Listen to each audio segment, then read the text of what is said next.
welcome to our 142nd annual St. Jerome Catholic Church picnic here in Fancy Farm, Kentucky. I do want to thank all of you, our very special guests out there, my distinguished platform guests, thank you all for showing up. Our chairman, Andy Hagan, where's Andy at? Andy's back there, thank you very much. Our pastor, Father Darrell's right beside him. Our media friends, thank you all for showing up. And our men and women in law enforcement who protect us and keep us safe.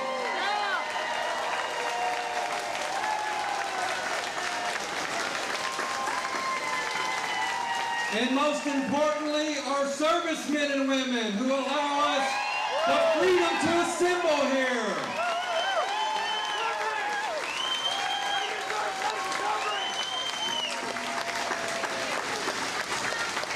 I want to especially thank KET and Renee Shaw, Casey Parker Bell for carrying the live production here, along with our local media, WPSD, and thank you all for sharing the picnic with the world. As most of you know, our county, Graves County and Mayfield, suffered tremendous loss from the December 2001 tornado. Help from across the Commonwealth and from across the world poured into our communities. We are forever grateful for your donations and for volunteering to get us back on our feet. One of the reasons we celebrate here today at this picnic is because in this community, it is an important step for us to return to a sense of normalcy. We are thankful you are here with us today, and we hope you'll be with us in our rebuilding efforts for many months and years to come. If you have not seen the city of Mayfield, I encourage you to travel through the city before you leave and think of us often. At this point, I do want to recognize we do have the current mayor of the city of Mayfield, Kathy Onan. Kathy, where are you at?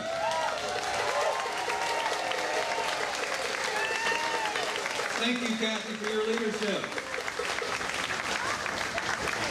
As excited as I am to be here today, at the same time we are thinking of those in eastern Kentucky. The citizens of Graves County knows what it's like for Mother Nature to come roaring into your town and try to disrupt your community, your homes, and try to break your spirit. Even though we are here at this picnic on this political platform, devastation knows no party lines. If there is anything that brings Kentuckians together, it has been these natural disasters over the past year. So let me ask you to pause for a moment of silence for the victims of the flooding. And let us resolve as Kentuckians to do whatever it takes to support them in their recovery efforts, just as the world did so for us here in Western Kentucky. Please pause with me.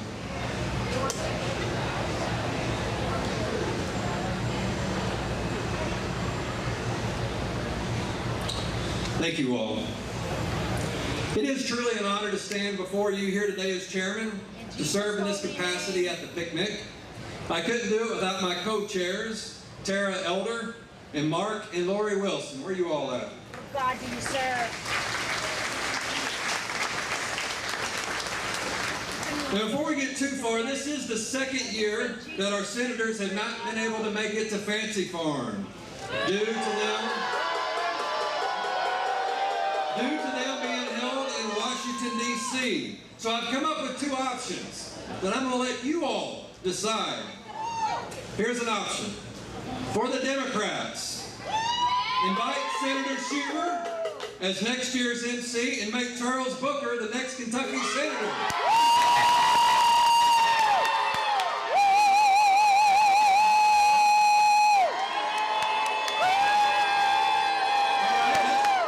That's an option. Here's another option. For the Republicans, re-elect Senator Paul, flip the U.S. Senate, and have Leader McConnell set the schedule.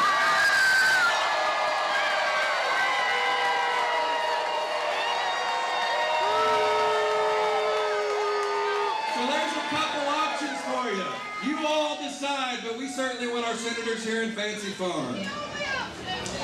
I do want to remind you that this is a fundraiser for our parish. Be sure to try some of our great barbecue, an ice cold sun drop, play some bingo for the great prizes that we have, and take a chance on our new Chevy pickup truck out there. All of this money does go for charity for the various ministries here at St. Jerome.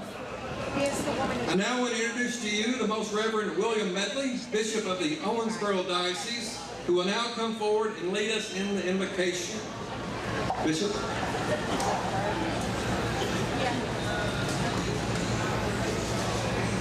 I want to thank Father Jerome, Father Darrell Vendors, and the people of St. Jerome and Fancy Farm for inviting me each year to be here, and it's certainly good that we can be here again after the hiatus that the COVID epidemic placed upon us. COVID was an agenda! Always proper to pray and call upon Almighty God's blessings. And I would echo that prayer, that all of our prayers and our hearts are turned toward the people of Graves County and all of Western Kentucky who now strive to rebuild their lives and their homes and their communities. In Jesus' holy name! And our neighbors in Eastern Kentucky who likewise strive now to rebuild.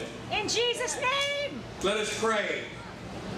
Almighty and eternal God, you have revealed your glory to all nations, God of power and might, wisdom and justice.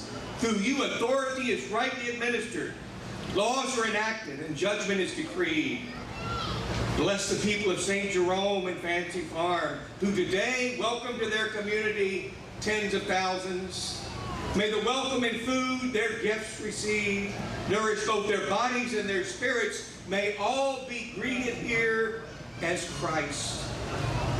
Let the light of your divine wisdom direct the discourse of all who would be public servants. Bless them, Lord, for their generosity and willingness to serve in the public realm, and protect them from uncharitable scrutiny.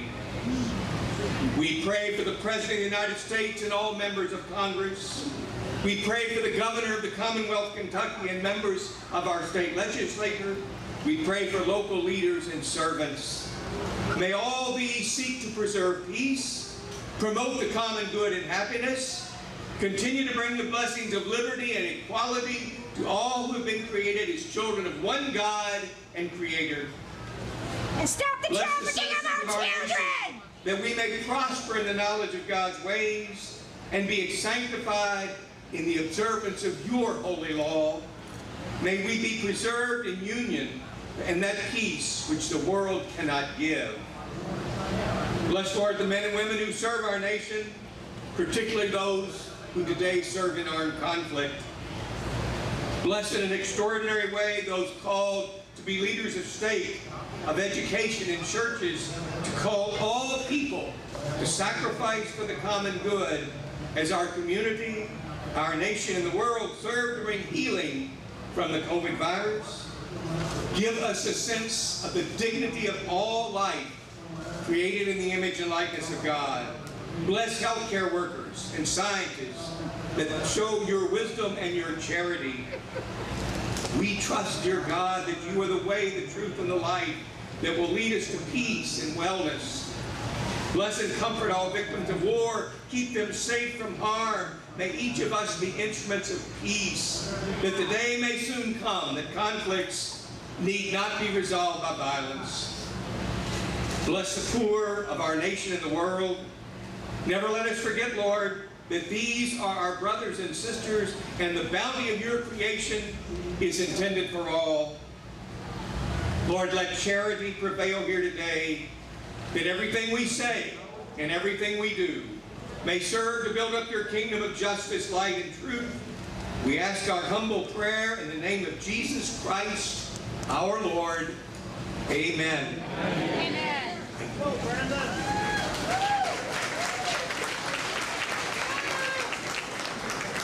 We need justice. Thank you, Bishop Medley.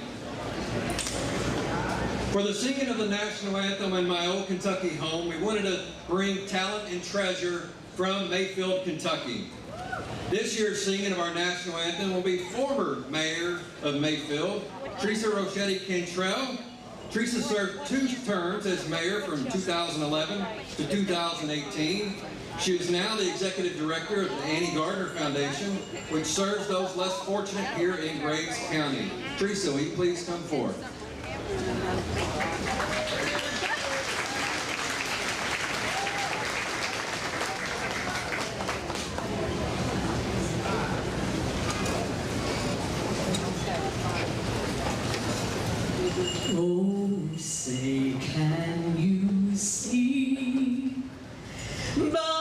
the dawn's early light, what so proudly we hailed at the twilight's last gleaming, whose broad stripes and bright stars through the perilous fight o'er the ramparts we watched were so gallantly streaming, and the rocket's red glare,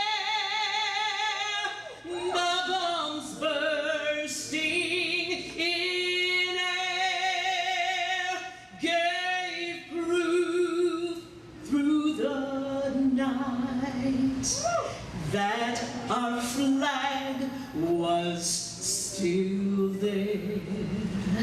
Oh, say does that star-spangled banner yet wave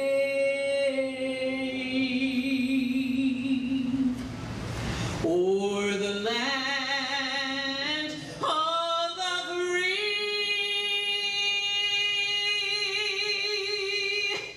and the home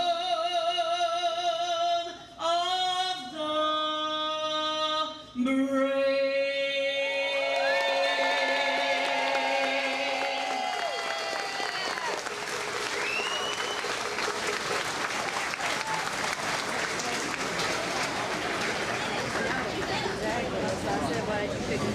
Wow. Thank you very much, Mayor. All right, the next artists are two lifelong residents of Mayfield and Graves County. Carter Parks graduated from Mayfield High School this past year, and he is attending Murray State this fall. Alex Goodman is a small business owner, award masters in Mayfield. Both are involved with our Community Performing Arts Center that was damaged during the tornado. But the board and folks like Carter and Alex repaired the Purchase Players building and had 3 different shows since December. Carter and Alex, please come forward to sing My Old Kentucky Home.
job, Carter and Alex. Thank you very much. I do want to recognize our timekeeper, so we are going to keep these folks up here on time. Miss Barton, who was my 7th and 8th grade teacher, is right down here in front. She will hold increments of 1 minute. You got that one ready? 30 seconds, and then time's up. So you got that stop sign, and then if speakers go over, this is what we're going to play.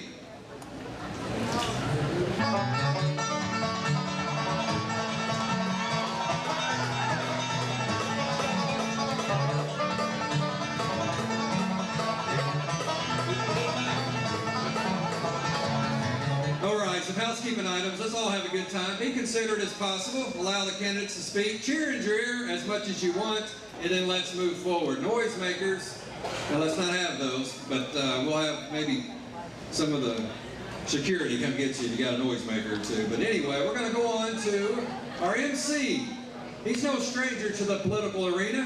He's been on this stage many times before. House Speaker David Osborne has served in the Kentucky House of Representatives since 2005. He was sworn in on January 8, 2019 to serve as the Speaker of the Kentucky House of Representatives. Speaker Osborne represents the 59th House District, which is comprised of part of Oldham County. Osborne was a recipient of the Children's Alliance 2022 Champion for Children's Award, Prevent Child Abuse Kentucky's Champion for Children's Mary Ellen Award in 2018, and the 2020 Outstanding Service Award from the Kentucky Association of Chiefs of Police. The Speaker is also a recipient of multiple MVP awards from the Kentucky Chamber of Commerce. In addition, as a lawmaker, Osborne owns and operates Deerfield Farm, a thoroughbred racing and breeding operation in Prospect. He is a member of the Oldham County Chamber of Commerce, Farm Bureau, the National Association of Realtors, as well as Realtors Land Institute. He is also a member of several breeders and equine associations.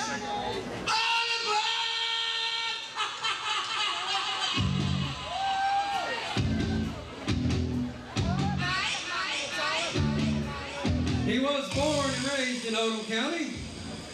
Osborne graduated from Oldham County High School and continued his education at the University of Kentucky, where he graduated with honors and a Bachelor of Science degree in Economics and Agricultural Economics.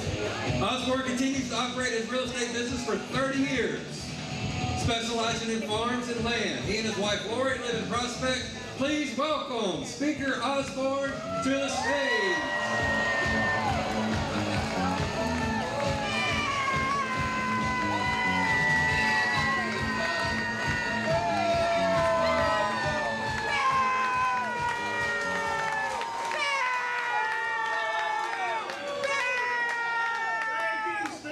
Welcome to the 142nd Annual Fancy No justice in Kentucky! It's an honor to be here. You know, every single day when I walk out into the House chambers, I play that song in the back of my mind. But this is the first time anybody else has ever gotten to hear it. Event of this magnitude obviously doesn't just happen overnight. It takes the work of a lot of volunteers working behind the scenes. I want to recognize Bishop Medley, Father Vendors, Stephen Elder, and Fancy Farm Picnic Committee, and all the volunteers who make this day possible. I also want to thank all of you for coming down today for this fundraiser. That's right, it's a fundraiser. So get your wallets out, buy some barbecue, play some bingo, buy a chance on the truck. For any gambling on sports other than the blood sport of politics, you're going to have to go across the river to Missouri or Illinois. I also want to welcome my wife, Lori, who is making her maiden appearance at Fancy Farm. And she's been after me to take a vacation. And I will tell you, she is still utterly speechless about the RV trip I planned down here. I'm serious. She's literally not been able to speak a word to me since I announced my plans. Don't worry, honey. Next time we'll get you something. Keep filling your wallet! In all seriousness, it is truly an honor to be here. I appreciate the traditions of this great place. And today's event means so much more. After all this community has been through over the past 8 months, It is proof that Kentuckians are resilient and are willing to fight for what's important. Of course, Fancy Farm is all about speeches, and you never know what somebody might say. As a matter of fact, as this year's MC, I am here to announce that I am running for nothing else.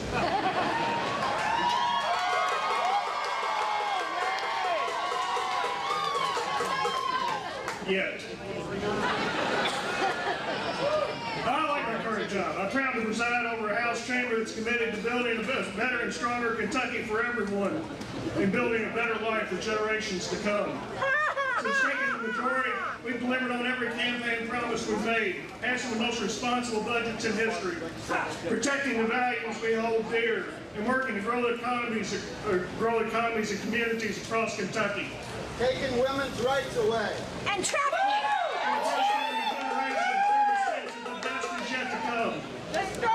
That's of course if we keep the governor from giving everything that we spend, that we've taken in away. Keep For 3 filling your consecutive wallet! budgets, we've spent less than we've taken in, something the government simply does not do.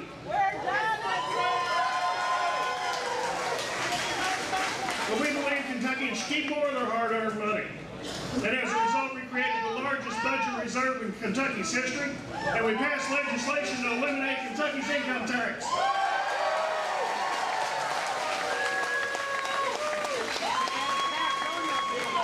And guess what? Voters in Kentucky agree. We've seen it in elections over the last 2 decades, and just last month we saw the state flip. Folks, for the first time in history, registered Republicans now outnumber Democrats.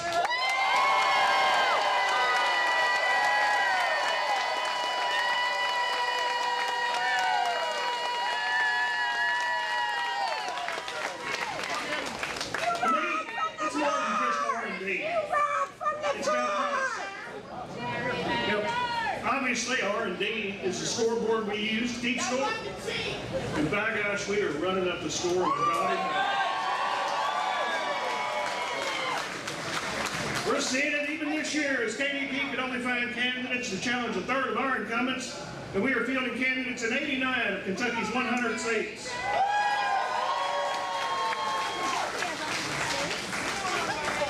A whole lot of old Democrats rolling in their graves. But at least they've got something to do now that Michael Adams has made it harder for them to vote.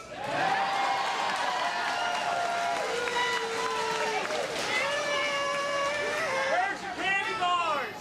This is talking about being outnumbered. Charles, we're glad that Coleman and Jimmy could join you. And for the record, even when you're in the majority, you sometimes feel outnumbered.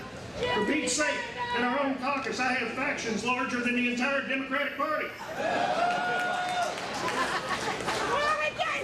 It reminds me of an often used Mitch McConnell joke where he talks about being the leader is like being the groundskeeper in a cemetery. Everybody's underneath you, but nobody's listening. I also want to take a moment to extend our best wishes to President Biden as he recovers and recovers and recovers yet again from COVID. Well, hopefully he doesn't get COVID brain. You know, I hear it leads to sleepiness, trouble speaking, And stupidity! confusion. And stupidity! Whoops.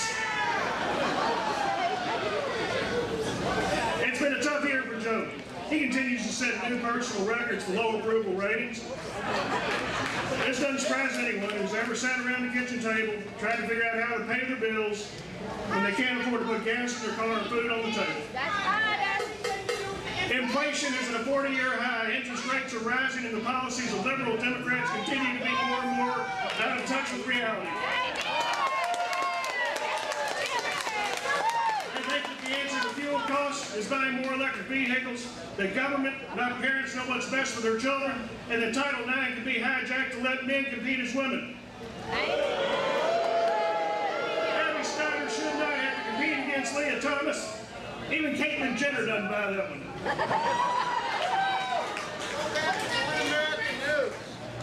Now let's talk about the elephant in the room. I've had folks ask me for several days now, it's serious, how you can be funny with so many people that are experiencing tragedy here in Kentucky. And it's difficult to be fun during these times, we know that. But our sense of humor has helped us endure in times before, and only sharpens our resolve to keep the communities recovering from these tragic disasters. Our hearts are heavy, and they're with those that are suffering in eastern Kentucky, as well as those that are still recovering from the tornadoes here in western Kentucky. But today I will honor the tradition of Fancy Farm with a good bit of good-spirited fun, just as the generations before us did when they faced their own challenges. Now that we've gotten an elephant out of the room, let's talk about the donkey in the room. Actually, it's the donkey, it's not in the room. As you know, not everybody was able to make it down here today. Where's Grandpa? I've got good news for you. Maryland marks have gotten considerably shorter since the governor's cancellation was strict to Israel. How come material is going up? What? But in all seriousness, I appreciate the governor's work, and I thank him and his administration for their handling of the flooding in eastern Kentucky and for making the decision to stay here in Kentucky rather than go overseas. I think it goes without saying that we have one of the finest emergency response teams in the nation. But that doesn't mean I'm not letting off the hook for initially choosing to be out of the country instead of here in West Kentucky at Fancy Farm. We also have a couple of elephants that are not in the room. As you've heard, Leader McConnell and Senator Paul have been retained in D.C., and that took a better part of the rest of my material, so it's gotten shorter. Trust me, there's absolutely nothing funny about Leader McConnell and Senator Paul working together. And we all know that the governor will be on the ballot next year in 2023, and he will obviously be here at Fancy Farm, and he will be here on the stage making a speech, and after he loses next fall, I'm sure that the political committee will be more than happy to have him back in 2025, which will be the next time that a Democrat can be the MC. All right, let's get to work. I know I said it's difficult to find humor, but let's face it, it's impossible not to make fun of some of you all. And some of you just aren't very funny. You included! Before I introduce our first speaker, let's go through some ground rules. Of course, the first rule of Fancy Farm is the rules don't apply to the MC. And you've already heard that you got to watch your time, but let's be respectful of others, both here and on KET. No noisemakers, no chanting while folks are speaking, and no cursing. Let's keep it civil. I am not afraid to use this. Am I right, Charles? Just kidding, Charles. Speaking of protein, they would need to cameo in the last TV commercial. I don't intend to make it in this one. Use it to take out CPS or federally funded agencies trafficking our children! As Speaker of the House, set this here if I can get close to it. As Speaker of the House, I think it's quite fitting that we begin with legislators that represent Graves County in the State House and the State Senate. Our first speaker is a familiar face, Senator Jason Howell. The senator for 7 counties in the Jackson Purchase. Jason lives in Murray with his wife and 3 children. Was born and raised in Fulton County. Senator Howell has been a welcome voice in the Senate, providing a calm, rational leadership approach that helps take the edge off of even his prickliest colleagues, including Damon Thayer. Senator Howell, welcome to the stage.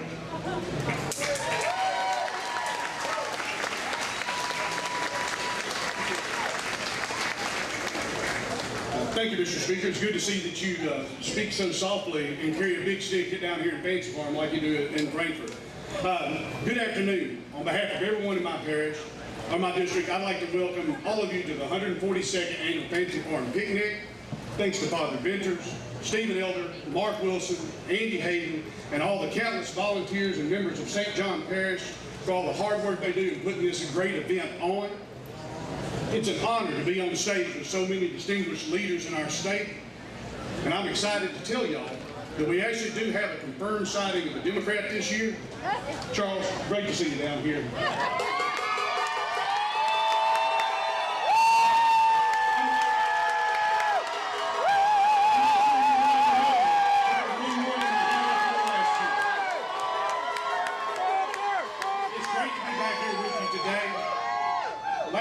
I stood up in front of you and talked about how we decided to come to Western Kentucky to raise our family and our children here. It's natural to be proud of where you're from. All of us say it. Most of us mean it. The pride in our home is part of who we are. Where's the We know children that it were trophies? without thinking about Where did why. they go? Sometimes in life, something happens that transitions us from knowing to understanding. On December 10th last year, we came to understand why we are proud to be from Western Kentucky. With that, we understand what our brothers and sisters in Eastern Kentucky are going through as well. Know this, we love you, we support you, and we stand with you as you're going through this horrible experience. The countless ways our communities rallied around ourselves both humbled me and made me proud to live here and represent our district. That December night, the selfless service of farmers and business owners like Keith Lowry, who loaded up his track hoe in the dark, in the middle of the night, to come to Mayfield to help dig people out of the rubble. Now, I know many of you never tried to load a track hoe on the lowboy at any point in your life. It's not easy. It had to be really difficult in the dark. There's an old saying that when one door closes, another door opens. That's where we are today with the rebuilding of our communities. Many of the things we will have will never be the same again. And we know that. We understand that. And we're stepping forward to build for the future. As the great philosopher Willie Nelson once said, it's been rough and rocky traveling, but I'm finally standing upright on the ground. That's where we are, and I'll be honored to be part of your journey for our recovery in this area every step of the way. Thank you for having me.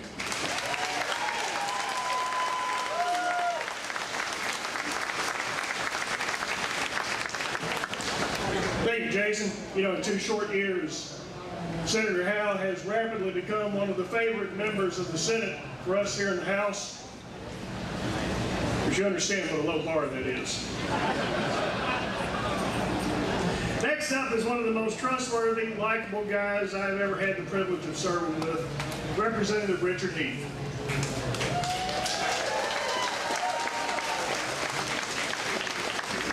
Of course, when you got a guy as nice as Richard, it's hard to make fun of him at his expense.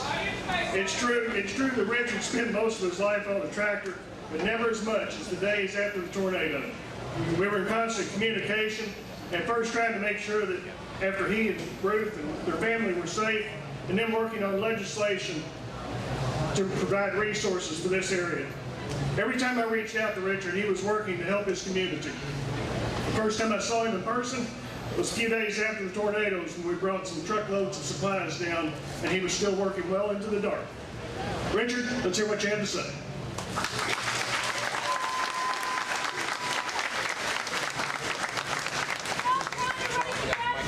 Hello and welcome to Graves County. We always look forward to Fancy Farm, but this year it's even more special. I want to also join with the others to thank Father Venners and the St. Jerome Parish for your hospitality, for Stephen Elder for chairing the Public Speaking Committee, and Andy Hayden for the chairing the Picnic Committee, and the guys that work with them, and the hundreds of volunteers that work to make this event special every year. I'm so proud of my community and the comeback that we're making. I know as many of you drove through today, you said you went through and looked at the tornado damage, and I know it looks different to you as a visitor from out of town, but I can assure you that the folks here are still driven by love of faith and family and country.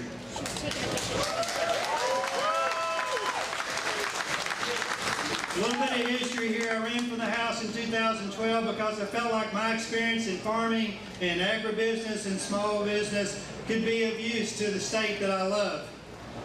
We're making business here in Kentucky. We're making business-friendly decisions, and now we're reaping the benefits from those with a record number of industries locating here in Kentucky. We've lowered our income tax from 6% to 4.5% beginning January of next year, with a plan to eliminate income tax in Kentucky altogether. We've passed legislation to protect life and protect our Second Amendment rights. We've also passed passed legislation to prohibit biological males from competing in women's sports. I have granddaughters that play sports, and this is very dear to my heart.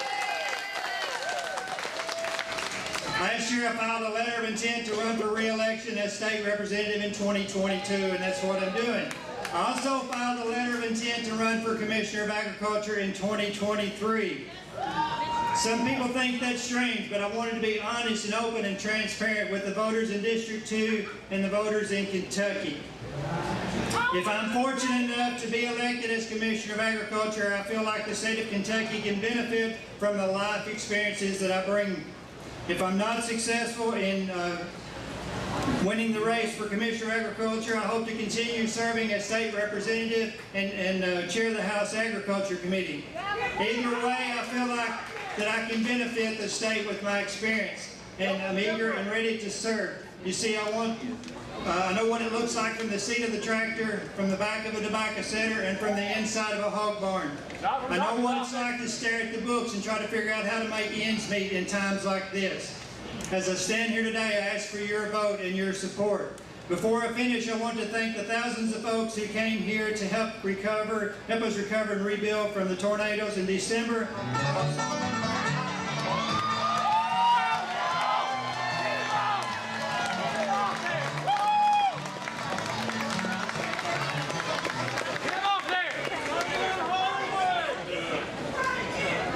Our next speaker was to have been Leader McConnell, who has been speaking at Fancy Farm, by gosh, since most folks on this stage were in grade school. As a matter of fact, I think his first time here was when he was interning for Henry Clay, and this was still new territory. It's not by accident, however, that I pick Henry Clay, because I think when the history books are written, Leader McConnell will go down as one of the greatest leaders in our state.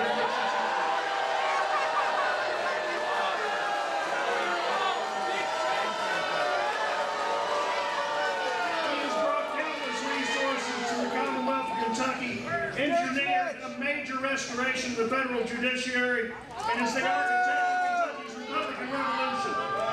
Thank you for your service to the Commonwealth. Of course, everyone knows why the governor and the senators couldn't be here today. The lieutenant governor couldn't be here today. But we don't know why the lieutenant governor couldn't be here. She just said she wasn't coming. They want to take Kind of our like those guns unemployment away. checks she promised. We're gonna gun control. So now we get to welcome Kentucky Democratic Party's chairman and standard bearer, Coleman Eldridge. Coleman, we get it. There was a time when only Republican we could get to come down here and speak was our party chair. I am told one year it was so bad that they made Larry Forgy chairman for a day just so we could have somebody speak on this stage. But hey, making the trip has the added benefit of making sure that Charles doesn't switch to independent while he's down here. Many of us in Frankfort remember Coleman from the first Beshear administration when he worked for this governor's father. Of course, today he really has the worst job in politics.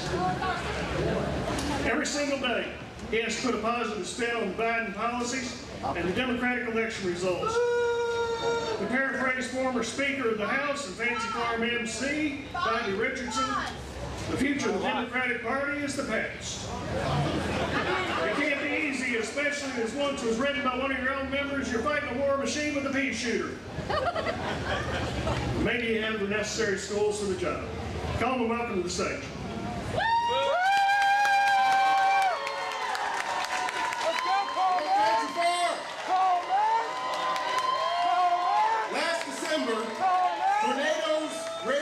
West Kentucky and tested your communities, yet as Kentuckians we came together, and the entire Commonwealth joined in prayer for the people of West Kentucky. And every step of the way you had a friend and a grandson of West Kentucky, our Governor, Andy Beshear. Made it clear that our Commonwealth would not forget you, and he has kept his promise. Since last December, Governor Beshear has been in West Kentucky more than 36 times bringing the resources of the Commonwealth of Kentucky as you recover. And even before the tornadoes, Andy Beshear promised not to forget you, and that is why during the Beshear-Coleman administration, more than 153 projects have been announced here, investing more than $5 billion and creating more than 7,000 good-paying jobs right here in West Kentucky. That's right! That's right! But as we gather, there are families that are dealing with unimaginable grief and loss due to the historic, deadly flooding. Once again, our governor is showing through his actions how we show up in moments of devastation and embrace our fellow Kentuckians, not as Democrats or Republicans, but as Kentuckians. To the people of Eastern Kentucky, we love you, we are with you, and we will not leave your side. Now, I am proud to be on this stage as the first African American to lead the Kentucky Democratic Party, and to do so with our next U.S. Senator, Charles Booker. We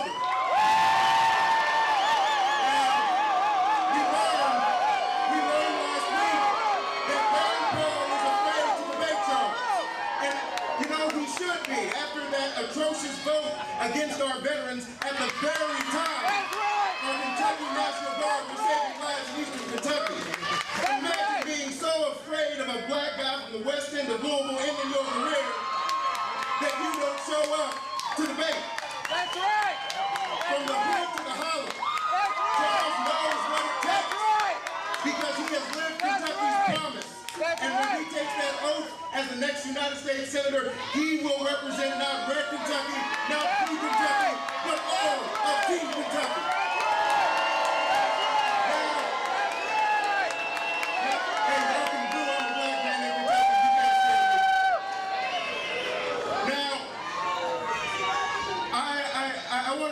Because we've got the Attorney General here and he's not used to practicing law. So when I say beat, I don't mean in the physical sense.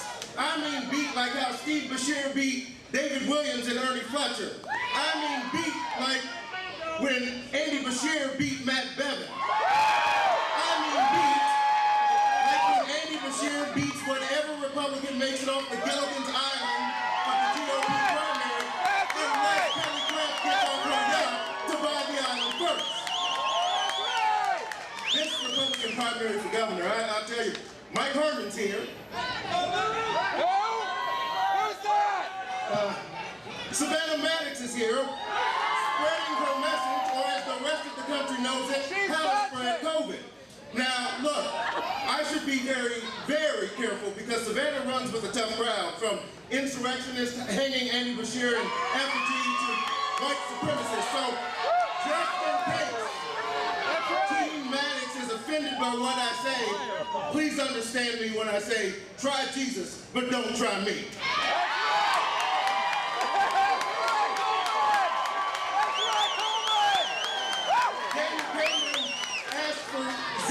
For this weekend, and as we've learned throughout his career, and was once again on display earlier this week, whether it's seeking justice for Breonna Taylor or protecting victims of sexual assault, Daniel Cameron always sends someone else to do his job. That's right, Comer! That's right! Jamie Comer is here fresh off his vote to against interracial marriage. So honey, I'm sorry, I guess for our vows we should have said for better or worse, or until Jamie Comer and 156 congressional Republicans vote against us. That's right!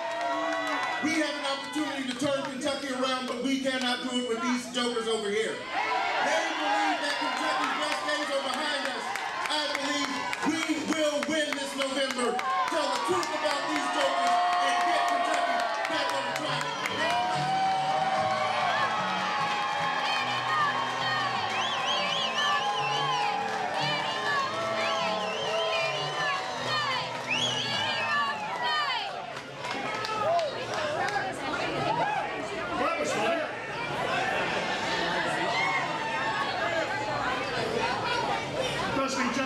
A single elected official east or west of I-65 to deliver that story. All right, so the next up is our Senate candidates. And we've got a flip for speaking position. Steve, where's your point?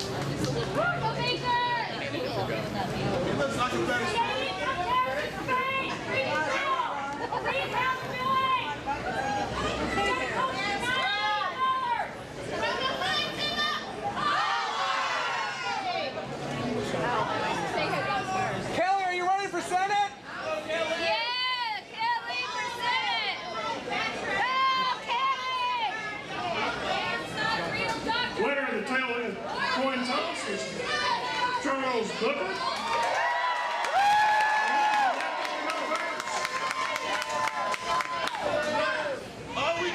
Charles is my former colleague in the House. His resume reads, one term in the House and lost election. How come you talk so long? Maybe that'll be the title of his next book. Charles, I really am glad that you made it here today. As soon as you lose this election this fall, I hope you file for the primary next year, because the people of West Kentucky deserve a Democrat that'll show up to fancy for it. I have to admit, people down here were a little bit worried when you went on your Hood to the Holler tour that you'd excluded the flatlands of West Kentucky. So I want to know if you're going to amend it to make it the Hood to the Holler to Mayfield. Many of us know Charles from his 2020 campaign for Senate, and he's here to talk about his 2022 bid for Senate. When he's not running for the Senate, he lives in Louisville with his wife and 3 lovely daughters. Charles, literally the only time in history I'll ever utter these words. The microphone is yours.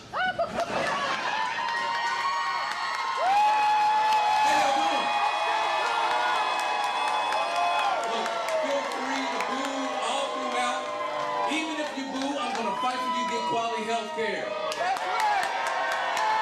Folks, it is an honor to be here today. It's just good to be back. Look, this is often framed as Democrats versus Republicans, but family, we've been through so much.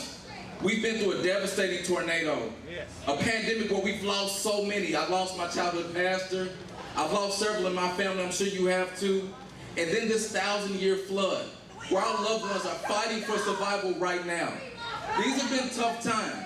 And just to be here at this historic event, it reminds me of what it means to come together as family. So Democrat, Republican, Independent, just as a Kentuckian, I love you, and I'm proud to be here with you. And I need you to know something. Kentuckians stand together. When the storms hit, we lock arms. When that tornado hit, we got together. It wasn't about what your party is, it was about how can you help. When that flood hit, the first thing I said was, we gotta get to work. Our family needs us. And when I was on the ground volunteering, several folks on the stage were there too. It wasn't about party, it was about humanity. Kentuckians show up. So that's why it should be no surprise to anybody that Rand Paul is nowhere to be found. So hold on. I know Rand Paul said this better half, but that's unfortunate because this is his job that I'm going to take. Rand Paul has to apologize to you because he can't be here to tell you how much he wants to screw Kentucky. In fact, he's in Washington right now trying to screw you as we speak. But folks, that's not the only reason he's not here. That's not the only reason he's not here. Rand Paul had a major appointment today that he couldn't miss. Today was his monthly hair appointment. That perm wasn't gonna fix itself, he had to be there. I know you wanna see it. And I don't know if you all knew this, but this week is International Clown Week. Did y'all know that?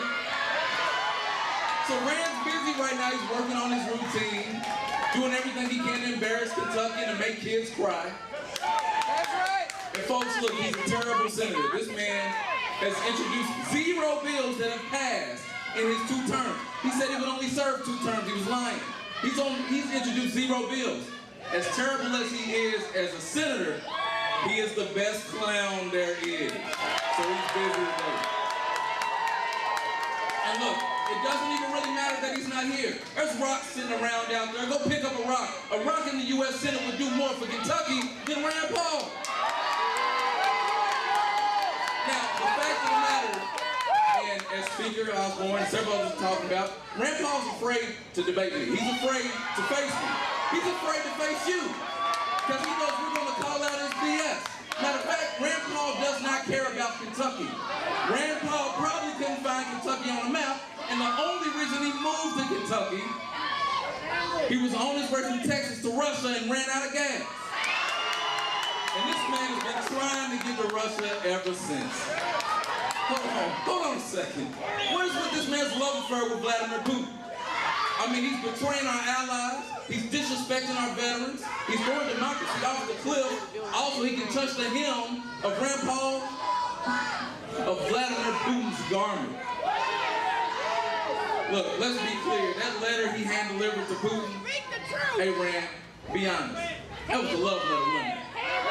I know it had lipstick kisses on it and hearts drawn in crayon. And while he's trying to make up to Vladimir, we have real issues here. So let me be really plain with the time I have left. I'm speaking to you because I love you. No, I do not like Grandpa, but I pray that God works on him. We just don't need him in the U.S. Senate. We don't need him in the Senate because he does not care about our lives. Grandpa is a joke. He's a clown. He's an embarrassment. He's a fraud. He's a crisis actor. He's a conspiracy theorist. He's a liar. And that's just what Donald Trump will say about him. And don't get me started on what Mitch McConnell thinks about Grandpa. Because he's not even a real libertarian.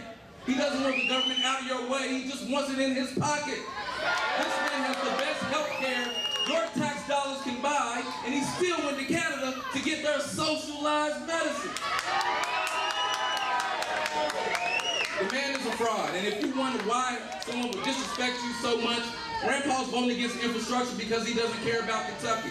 He is not going to invest in our health care because he doesn't care about Kentucky.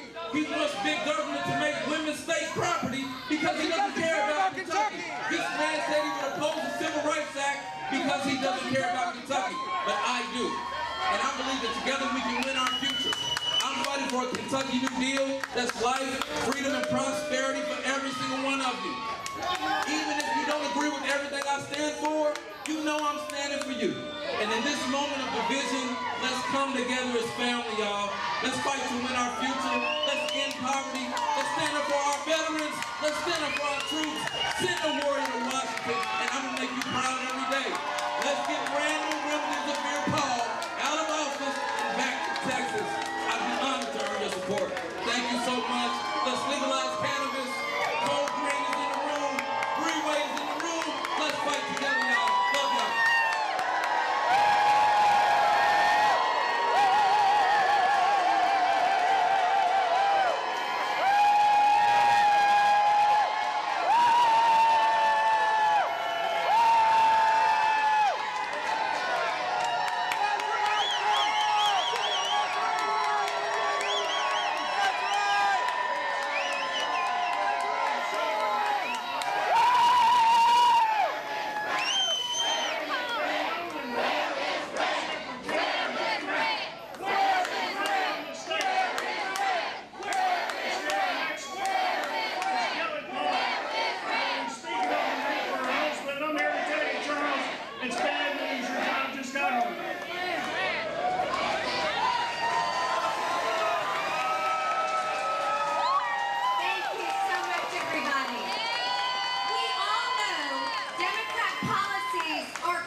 This is for our congressional seat between Jamie Comer and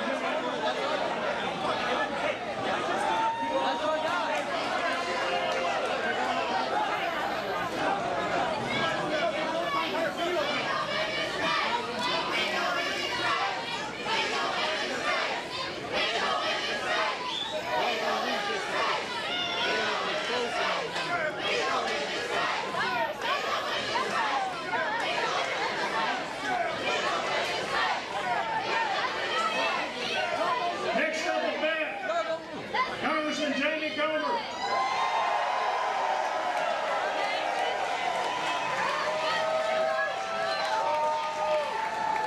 I'm told he doesn't need any introduction, but that's not going to stop me. Last time the Speaker of the House emceed this picnic, it was Jody Richards. It so happened that Jody and Jamie had the same hair color. Is there any coincidence that after they both left the house, they turned gray? Or just amendments discontinued the color? I'll point out, Jamie, when you look at pictures from me back when we first met in 2005, clearly one little bit of hair I have left is gray as well. Gray looks good on you, Jamie. Either way, you're a familiar face throughout the Commonwealth in the 1st District.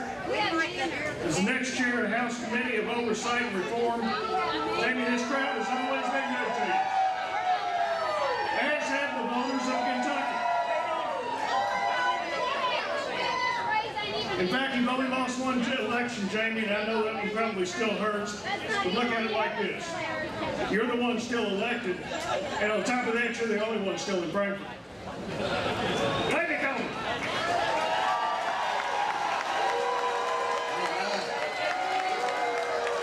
Thank you. It's great to be back at the Fancy Farm Picnic, the greatest stage in Kentucky politics. Now let me begin by thanking the Democrats who are here. But seriously, we need Democrat participation to keep this great tradition alive. So, since there aren't any Democrats left in West Kentucky, I am really happy to see all these great Democrats from Louisville and Lexington who made the trip to West Kentucky today. We want y'all to come back next year. So much has changed in Washington since I was on this stage last year. Joe Biden came out of the basement. Kamala Harris was named Southern Border Czar. Nancy Pelosi just became America's greatest stock trader. The Democrats averted a recession simply by changing the definition of recession. If Herbert Hoover were alive today, he'd be kicking himself for why did I think of that? And, as has been the case for the past decade, Democrat leaders in Washington continue to move further and further to the left. Democrats in Washington are so liberal and so woke now that they can't even define what a woman is. And even worse, they say men can have babies. The Democrat Party has had complete control in Washington for the past year and a half. They control the House, the Senate, and the White House. So what have they done with this complete control? Well, the Democrats converted the Trump energy policy, where America was energy independent, to the Green New Deal, where America is now begging Saudi Arabia for oil. Democrats altered the construction of the southern border wall and implemented an open border policy that has allowed 3 million illegals into the United States. Democrats inherited the strongest economy in my adult lifetime, and they wasted so much of our hard-earned tax dollars that we now have inflation for the first time in my adult lifetime. And unless you're Nancy Pelosi's husband, you've lost a big chunk of your retirement savings under complete Democrat control. In fact, the only other person in America who I can think of besides Paul and Nancy Pelosi who can truly say they're better off now than they were when Joe Biden first became president is Hunter Biden. But my friends, if you remember one thing from our speech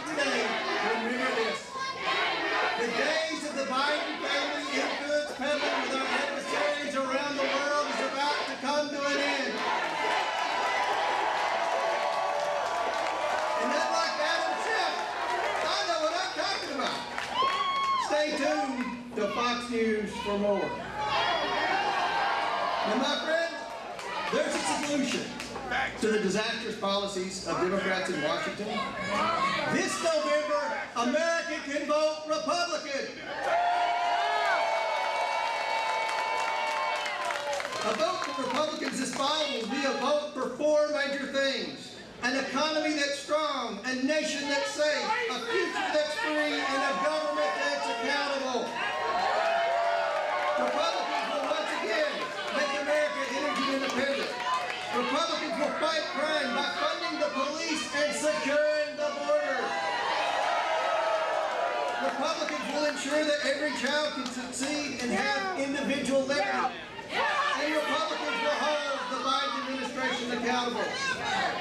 If I'm re-elected in November, I'll become chairman of the powerful House Oversight Committee. And I will lead the fight to keep the government off the backs of private business, work to reduce waste, fraud, and abuse, investigate the origins of COVID, and yes, it was the Wuhan virus all along, and finally hold this Biden administration accountable. I will continue to be a leader in agriculture by virtue of being one of the only farmers in Congress, and I will continue to be an active, energetic congressman for all of West Kentucky and Central Kentucky. Thank you for your support and friendship over the years, and let's go vote Republican this fall. Thank you all.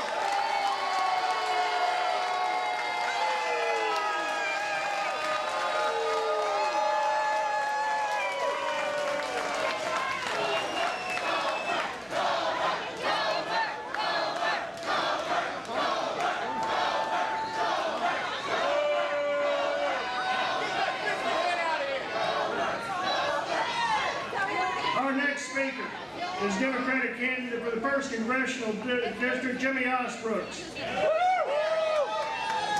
What can we say about Jimmy Osbrooks? Seriously, what can we say about Jimmy Osbrooks? Exactly.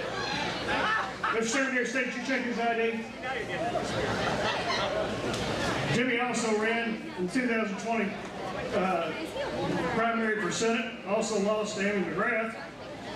According to his bio, Jimmy Osbrooks is a licensed professional counselor associate who lives in Simpson County, and one of his campaign priorities is the economy. Jimmy, I'm not sure Kentuckians can take much more of the Democratic Party's approach to the economy. Let's hear what you have to say.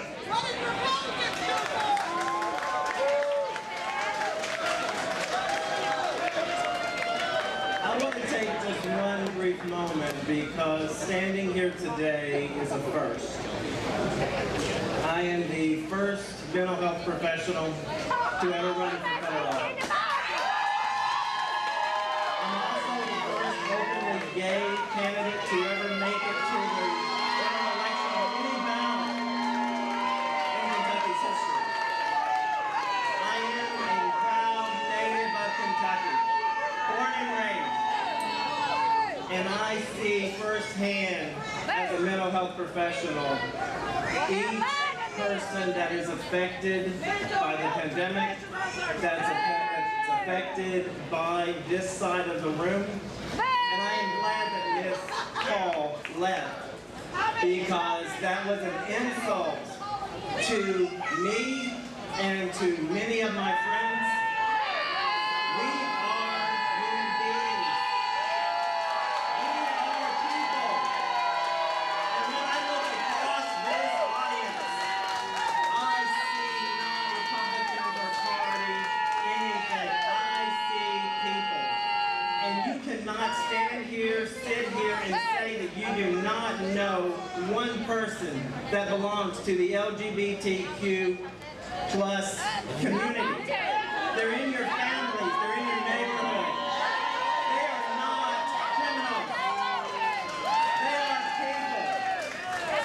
This is a time that we need to unite as a state. When I go to D.C., I am going to represent each and every one of you. Even though you are biased against me, I still believe in you. And you have an opportunity to have someone that's actually going to listen to you. Because when I walk into the Capitol, my party gets set to the side because I am here to represent represent each and every one of you in the Commonwealth and in the nation. So you can sit here and you can laugh at me, you can make jokes at me. I don't care. But I do care about your rights. And every woman in this audience needs to vote for me because I will give your right back to govern your own bodies. Because they took it away. You have a choice. You deserve to have your choice. And I need to have my protections. I live in a community where I cannot be who I want to be if I'm openly gay. Housing is denied. Employment is denied. That's why I opened up my own business.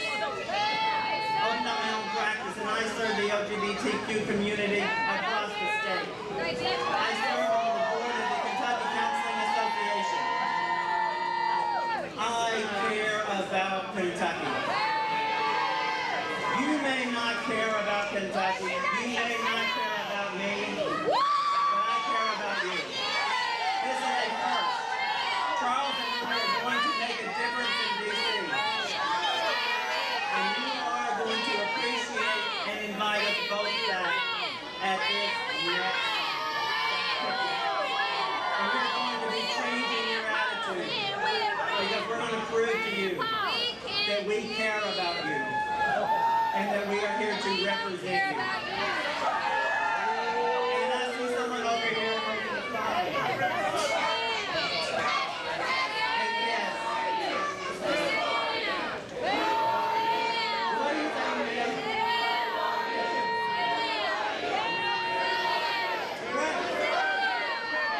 I work with a number of kids that have been taken away from children, taken away from their homes.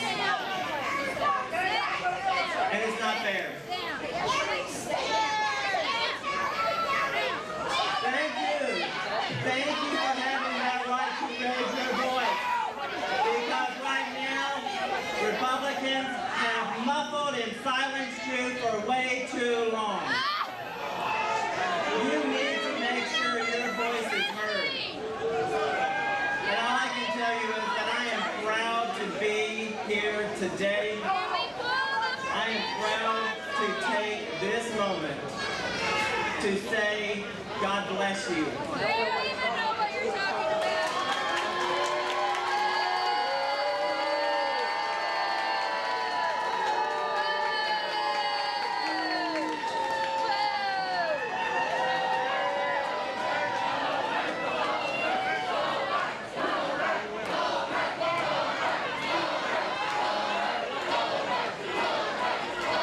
Moving right along. I'm sure we're all looking forward to hearing from State Treasurer Allison Ball.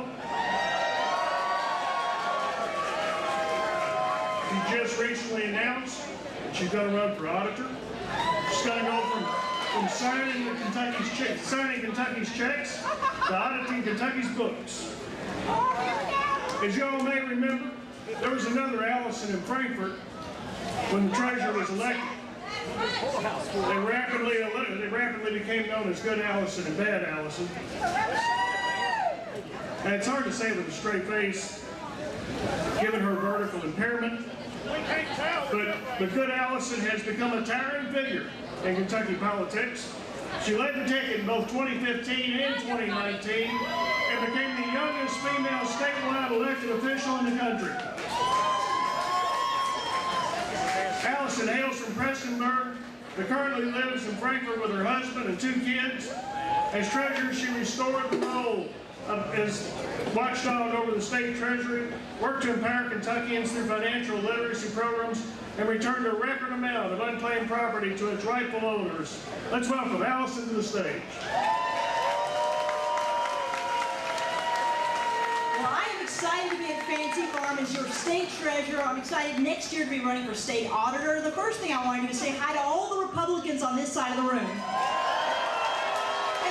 I'm a nice person, so I want to say hi to the Democrats who are over here. And any independents who are here, wherever you are, I'm going to say hi to you too. The only people I can't say hi to today are Democrat statewide elected officials. Where are you guys?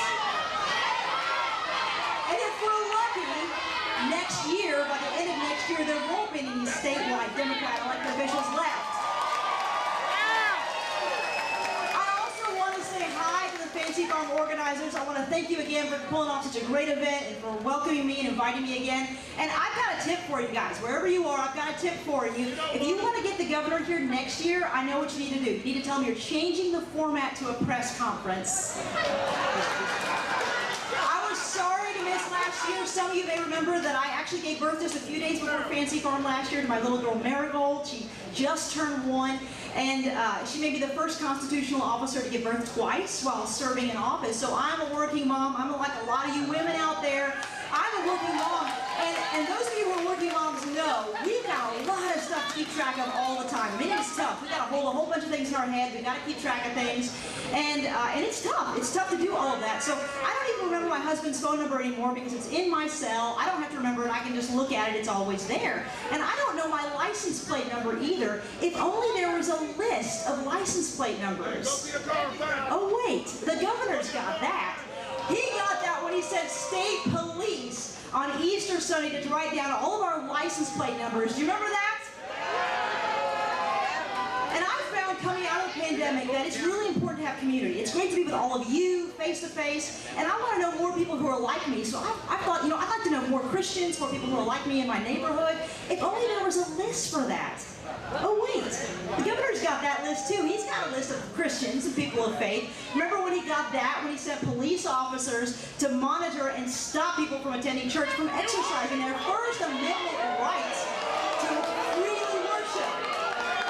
And I thought this was America, right? Right? Well, hey Governor, wherever you are, if you're listening, we've got a list on the Republican side too, and our list is made up of Democrats who have switched to Republican in the last few years, making the Republican Party the largest party in the Commonwealth of Kentucky. It's happening all over the state. My name and Papa and Floyd County have been lifelong Democrats, dyed-liberal Democrats. A few years ago, they switched their registration to Republican. It's happening everywhere.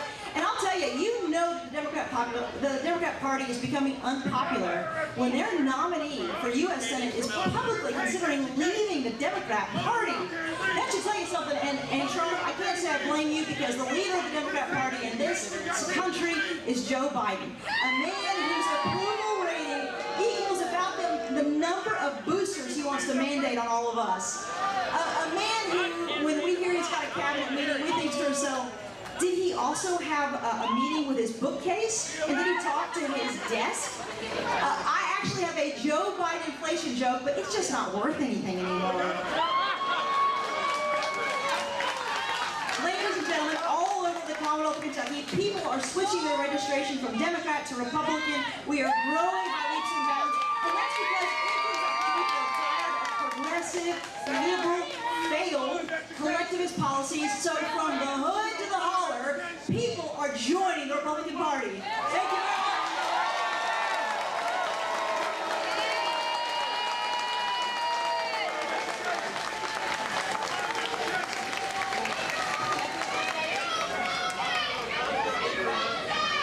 Next up, the Secretary of State, Michael Adams.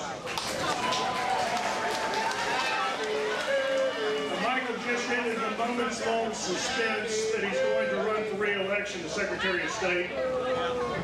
Michael's ruffled a lot of feathers in Frankfort, mostly because nobody understands how somebody with that haircut can make it easier to vote and harder to cheat.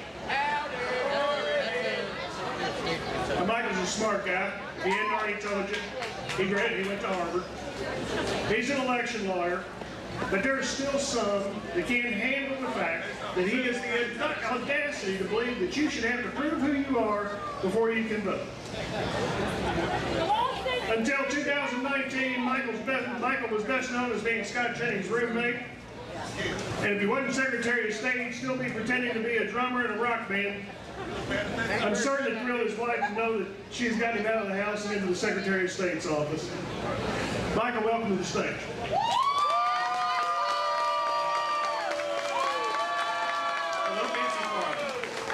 Can we get a happy birthday to my beautiful bride, Christina? Happy birthday, sweetie.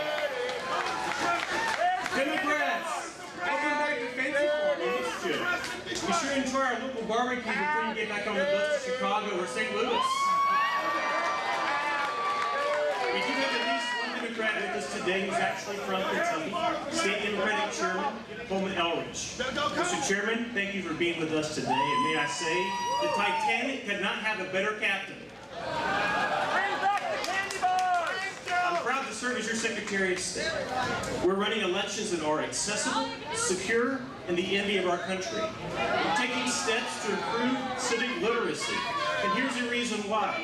Studies show that nearly half of Kentuckians don't even know that there are 3 branches of government. That's concerning. Even more concerning, one of those people is our governor. Sorry not to see Governor Beshear or Lieutenant Governor Coleman here today. They see a gathering that is bipartisan but leans Republican, and they want nothing to do with it, conversing through the TV cameras instead of engaging directly. Fancy Farm, now you know how the legislature feels.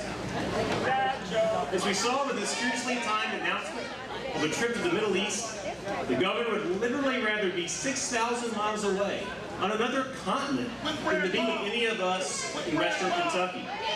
This disrespect for Fancy Farm perfectly encapsulates the Democratic Party's disrespect for rural America.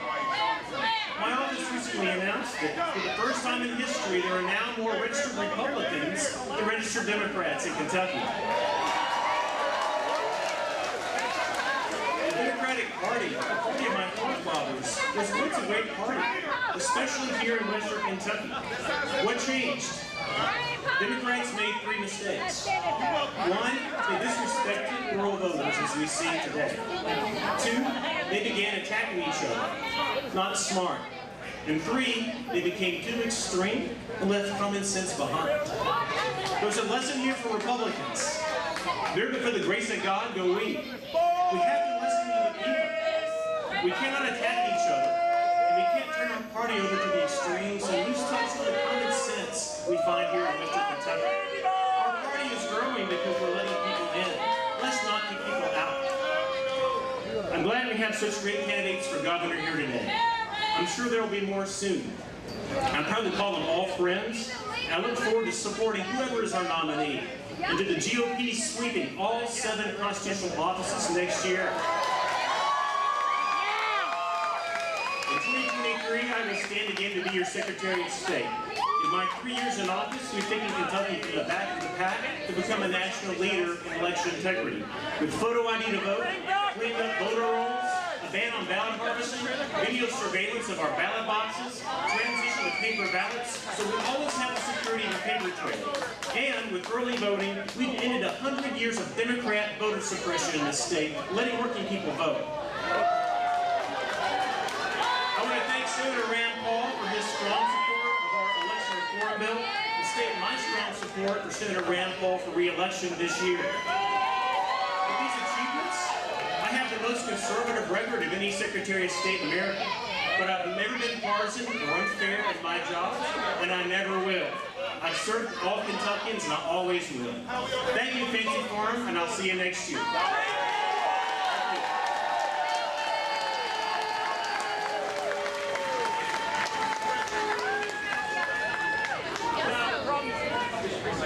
Before our next speaker, I want to welcome a couple other folks to the stage and thank them for being here. Justice Shane Nickel, Judge Chris McNeil, and Scott Robbins. Thank you all for being here on the stage with us today.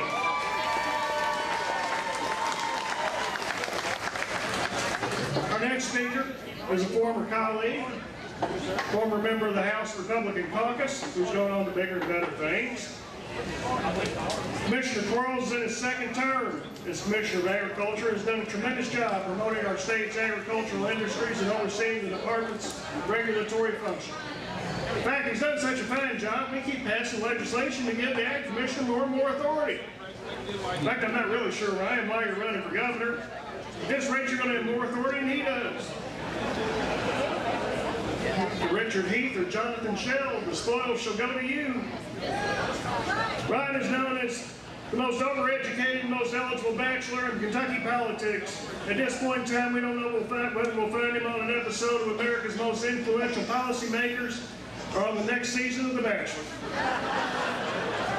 Ryan holds 6 degrees including a doctorate in education from Vanderbilt, a master's from Harvard, and a law degree from UK.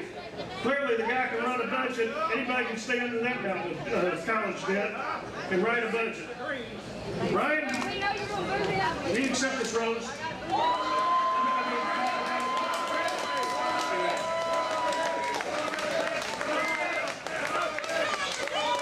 Good afternoon, Fancy Farm. Well, friends, here we are again, like a moth to a flame, like Andy Beshear to giant checks, like a Kentucky Attorney General to a governor's race. I am once more drawn back to my favorite place on earth, West Kentucky. And how about a hand for our MC, Speaker David Osborne? He drove all the way down here for some peace and quiet, and I'm sure that after leading a caucus of 75 Republicans in Frankfurt, we were ready for a more calm and agreeable crowd today. Kelly Paul, wasn't she amazing? She's full of spice, quite a public speaker. Charles Booker is here. Spoiler alert, he won't be here next year. Congressman Comer is here. Thank you for all you do fighting the Democrat socialist agenda. Now let's fire Nancy Pelosi. It's always great to see my fellow constitutional officers, Allison Ball, Daniel Cameron, Mike Harmon, and Fraser's brother, our Secretary of State, Niles Crane. Great to see you. And just like most of our constitutional officers, when I stand on this stage and promise Kentucky 2 terms in office, I meant it. Now, Kentucky, I have some great news for you. For the first time ever, in over 150 years, Kentucky is now a majority Republican state. And I want to say thank you. Thank you, Mitch McConnell, for being there every single one of those years, helping grow our party. Now, folks, it's time for a new governor of the Commonwealth, and I hope to earn your vote. Let's not forget that Andy Beshear was the shut-down governor. He shut down our economy. He shut down the mom-and-pop stores. He killed countless jobs and kept the big box stores open. And worst of all, he sent police to our churches on Easter Sunday to harass Christians. Folks, just because we're going through a global pandemic doesn't mean that our rights, our freedoms, and liberties should be tossed out the window. I'm Christian. I'm pro-life. I'm pro-gun. Folks, we need to fund our police and not defund our police. As we learned in Virginia, parents should have a say-so in what's being taught in their schools. I believe that it's wrong to let biological boys compete with girls in women's sports. And it's time to stop paying people to sit at home and watch Netflix and not work. Let's get them back into the job market. Good people of the Commonwealth of Kentucky, running for governor shouldn't be about who has the biggest insults, but who has the biggest ideas. I led the effort to help reopen our state. I beat Andy Beshear in court to protect our small businesses, and with your help, I'll beat them at the ballot box next year. Now, folks, here in Graves County, we've been through a lot this past year. In West and Western Kentucky, tornadoes may have knocked us down. And in East Kentucky, we are holding on to what makes life matter right now. But it is the resolve and resiliency of Kentuckians that pick us all back up. In the past 6 days, I've delivered over 5 tons of donated supplies to Eastern Kentucky. Because I know Kentucky is best when we unite together. And when things get tough, we need to have a governor who's tough enough to unite all of us. And I ask for your support. May God bless you. May God bless the Commonwealth of Kentucky. Thank you all so much.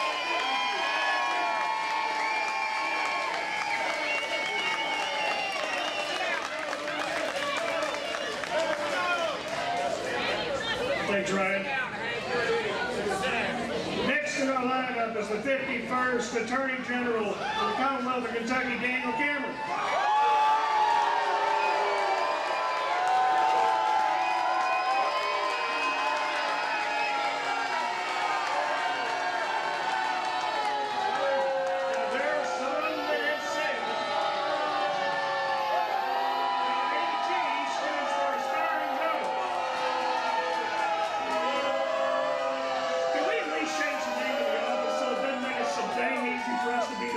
guys when you run. And this AG is the only person here who's done more litigation with this governor than the legislature. You may recall his successful challenge for governor's overreach multiple times during the pandemic. I have to admit it's refreshing to have someone in the AG's office who likes to defend the Constitution. Of course, we all know that being able to attend the University of Louisville is way I understand you didn't get much wage on there, Daniel, but you obviously have to your coverage when you married a good old county girl in Houston, Kentucky. Maybe it's your cancer.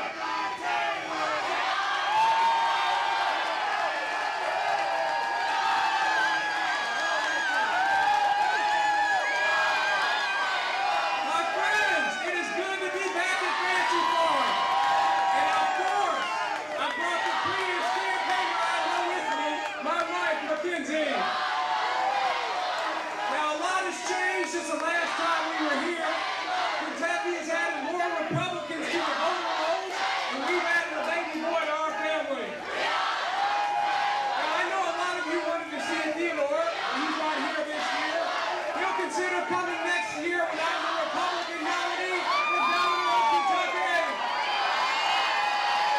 But for a moment, I want to focus on our brothers and sisters in eastern Kentucky who are suffering through the floods, and on those who lost so much here in West Kentucky after the tornadoes. I want you to know that we might be sharing a few laughs today, and whether we're Republican or Democrat, know that we are with you. When natural disasters strike, we take off our partisan hats and we root for each other. We help repair and we help rebuild. We cry together and we laugh together and we pick each other up. And that's what I've seen during the devastation left by the tornadoes and the floods. We've seen school teachers organize food pantries. We've seen basketball teams hold telethons. And we've seen church members set up food and clothing pantries. We've witnessed the heart of our people, and we've witnessed our people be the hands and feet of Christ. And to those in our law enforcement community who have given so much, to the families of those brave men in Floyd County, and to the family of Jody Cash in Callaway County, know that we will always have your back, and we will always support the blue.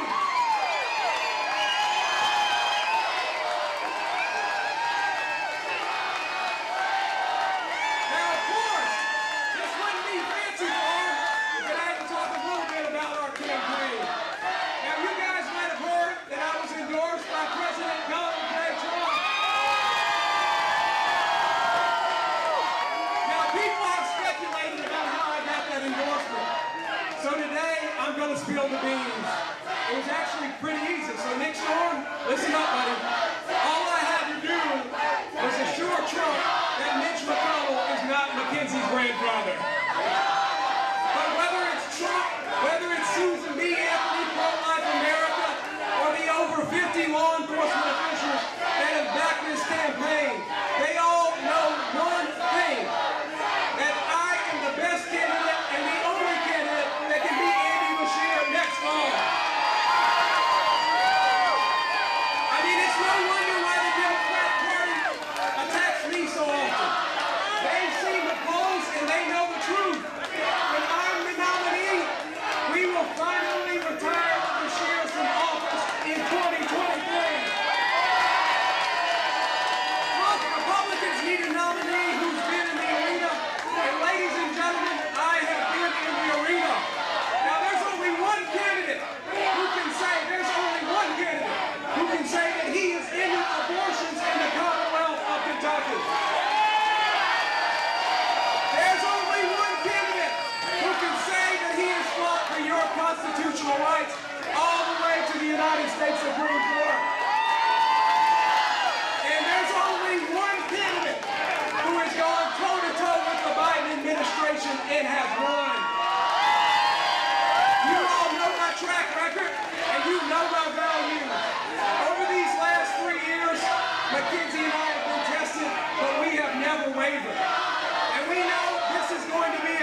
statistics in theater. It's got to be a champion. That you were funny. Mike lives in Danville with his lovely wife, Lynn. The author is a proud father and grandfather. Ladies and gentlemen, welcome to the stage, Mike Harmon.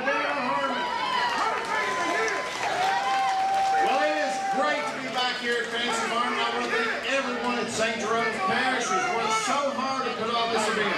First, I want to say that I and all of Kentucky have the people of Eastern Kentucky in our prayers after the most recent flooding. Also, I appreciate the strong spirit of people in this area, and please know that you remain in my prayers and the prayers of many after the devastation of the tornadoes that hit especially hard right here in Graves County. Now, I am honored to be in my 7th year serving as your Kentucky State Auditor, and I've made it a point to attend the Fancy Farm Picnic every year I've been invited. That's just one difference between me and the current governor. Now, last year, I thought that the governor didn't want to be the only Democrat on stage, but this year he originally planned to literally leave the country for what I can only imagine was to avoid being on stage with Charles Booker. But I do want to give Charles Booker credit for showing up to represent the Democrat Party here at Fancy Farm. There aren't many people left in Kentucky who want to defend the woke and broke liberal agenda of the current Democrat Party.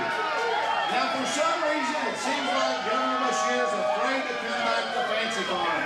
I guess that shouldn't be a surprise because he let fear drive most of his policy decisions. He shut down businesses so people couldn't work. He shut down church buildings so people couldn't worship. And he even shut down the road that goes between the state capitol and the annex building, all because of fear. Now, I don't know about you, but I've had enough of government making decisions that are motivated by fear. That's why I'm running for governor and traveling around the state to share my message of choosing freedom over fear. Now, I was the very first Republican to announce a run for governor, but to be honest with you, the field is getting kind of crowded. Just like people complaining about the sheer Biden inflation, everyone's doing it. Now, one of my favorite things about Fancy Farm is that joke telling is encouraged, even if they are dad jokes, or in my case, granddad jokes. So the theme of this year is, you might be a Beshear Biden Democrat. All righty, we ready? If you tell everybody the economy is on fire, but fail to say it's a dumpster fire, you might be a Beshear Biden Democrat. If you believe that mandates are great, but you just wish they would be called person dates, you might be a Beshear Biden Democrat. If you think concerned parents should be prosecuted as domestic terrorists, but shoplifters and looters, well, they should be praised as savvy shoppers. You might be a Beshear Biden Democrat. If you're releasing oil from the strategic reserves to lower gas prices in China, you might be a Beshear Biden Democrat. If you've ever responded to a Jeopardy question of ways to improve safety with what is defund the police, you might be a Beshear Biden Democrat. And lastly, if you're a governor who refuses to show up to the Super Bowl Kentucky politics 2 years in a row, you might be a Beshear going home in 2023. One thing that's for sure is the voters of Kentucky will have a clear choice in 2023, and I hope you will choose freedom at mycommon.com. Thank you all, and God bless.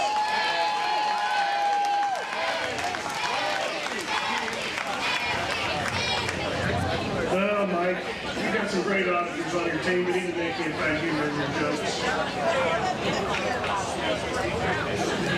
Up next is another familiar face to the Kentucky House of Representatives, Savannah Maddox.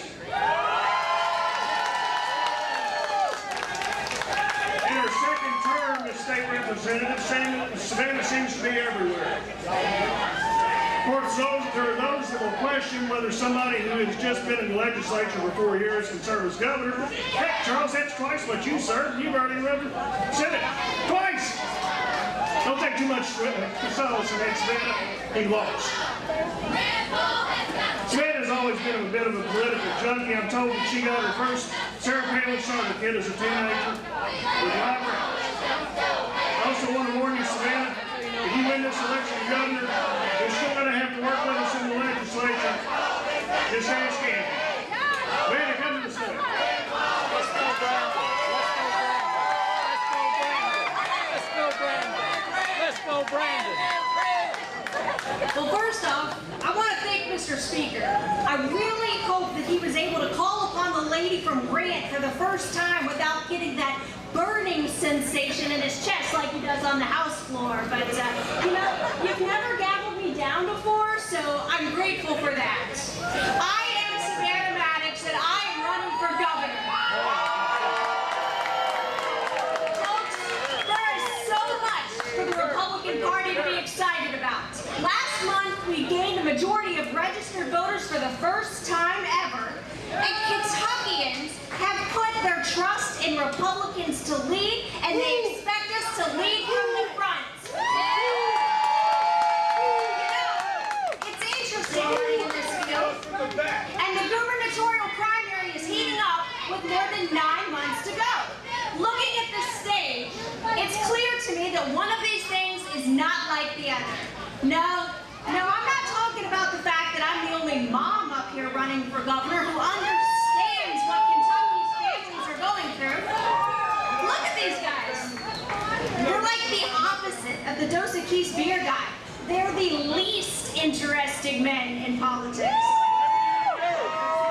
I will say though, it's great to see Daniel Cameron. No, really. It's great to see Daniel after not seeing him anywhere for the past 2 years, especially when he was in hideout mode during Andy Bashir's lockdowns. Better late than never, I suppose, even if it did take him 9 months to file his very own lawsuit against the governor without glomming on to the efforts of private sector attorneys. And Dr. Ryan Quarles, well, he makes his rounds, but I have to admit, I have always wondered, what exactly does he grow on his farm, and how does he keep his boots so shiny? Seriously, I've never seen a farmer with cleaner boots, and never any mud on his truck. Then again, he did tweet that he gave Bashir the idea of doling out back-to-work bonuses at taxpayer expense, so maybe he grows money trees on his farm. But let's not forget what we're really here to fight for. A chance to dethrone Andy Bashir, the guy who shut down our state, closed schools, and harassed churchgoers on Easter Sunday. I was standing up to the tyrant from day one, long before it was popular or politically expedient to do so. Kentuckians are fed up with the disastrous lack of leadership demonstrated by Joe Biden and Andy Bashir. The question becomes, will Kentucky's next governor be an authentic Republican like Ron DeSantis who will fight for your constitutional rights and freedoms? Or will it be a go-along to get along moderate who is afraid to take decisive action? I am the only gubernatorial candidate who stood with you from day one, fighting against the lockdowns and mandates. The only candidate who publicly opposes red flag laws. And the only candidate with courage and experience to make difficult decisions. For such a time as this, we need a governor who will stand up and fight back like Senator Rand Paul has done for us in Washington.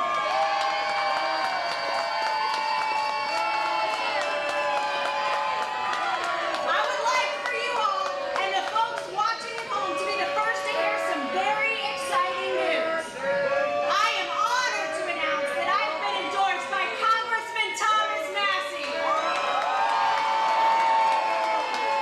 Congressman Massey is a rock-solid defender of the Constitution, and Kentucky is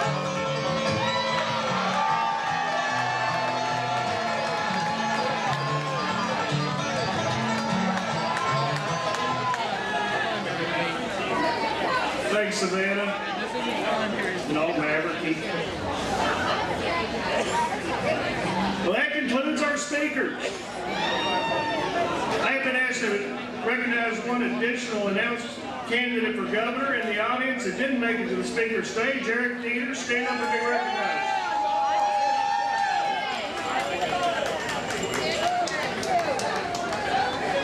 And I've got another. You didn't ask me to introduce you.